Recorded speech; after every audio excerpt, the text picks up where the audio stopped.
गारे जे बारे में मूं हिकिड़ो वीडियो ठाहियो उन जे मुरीदनि जे बारे में।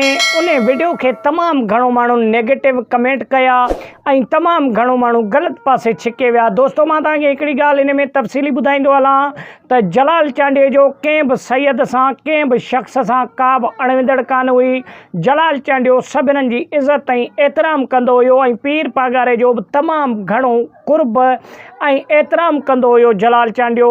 मूं तव्हांखे हिकिड़ो वाक़ियो ॿुधायो हो जेको मुरीदनि जो वाक़ियो हुयो, जेके पीर पागारे जा मुरीद हुया। जलाल चांडे खे जॾहिं उते घुरायूं हिकिड़ी महफ़िल में त पोइ पासे में जेको आहे सो मुरीद रहंदा हुया पीर पागारे जा, जिन्हनि एतिराज़ु कयो त बाबा दोल ऐं मौसीक़ी जेको आहे सो असां वॼाइण हिते न छॾींदासीं।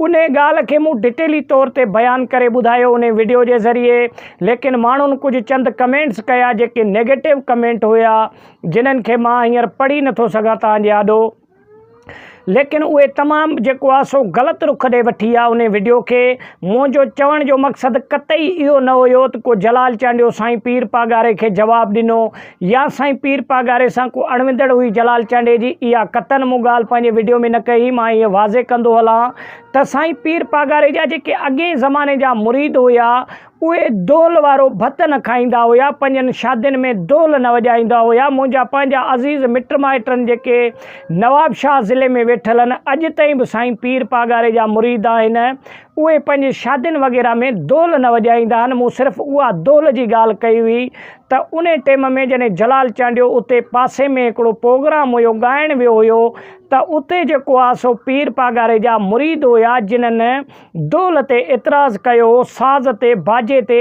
कलाम ते एतिराज़ु कयो हुयो।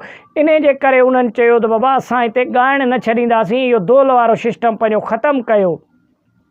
त पोइ इन जे करे जलाल चांडियो उहा महफ़िल बि करे आयो हुयो ऐं जलाल चांडियो अहिड़नि खोड़ महफ़िलनि में वञे वेंदो रहंदो आहे जिथे के अणविंदड़ ॻाल्हियूं बि थींदियूं रहंदियूं आहिनि, लेकिन जलाल चांडे कॾहिं बि कंहिं सैयद या कंहिं वॾे माण्हूअ सां कॾहिं बि का अणविंदड़ जलाल चांडे जी न हुई। दोस्तो असांजो वीडियो ठाहिण जो मक़सदु इहो हूंदो आहे त हिकु सुठी ॻाल्हि फैलायूं मार्ग जेको आहे सो तव्हांजे आॾो, ऐं कंहिं बि शख़्स खे हेठि मथे करे बयानु न कयूं। दोस्तो असांजो सोर्सिस यूट्यूब ई आहे, यूट्यूब में असां वीडियो ॾिसी करे उतां 4, 5, 8 वीडियो ॾिसी करे पोइ मुकमल हिकिड़ो वीडियो ठाहे तव्हांजे आॾो पेश कंदा आहियूं। दोस्तो असांजो क़तन बि इहो मक़सदु न आहे कंहिं वॾे फ़नकार ते तनक़ीद थिए या कंहिं सैयद ते तनक़ीद थिए, इहा ॻाल्हि न आहे। दोस्तो तव्हां पंहिंजे जेको आहे सो ज़हन खे दुरुस्त कयो, मुंहिंजो चवण जो मक़सदु इहो क़तन न हुयो। वॾी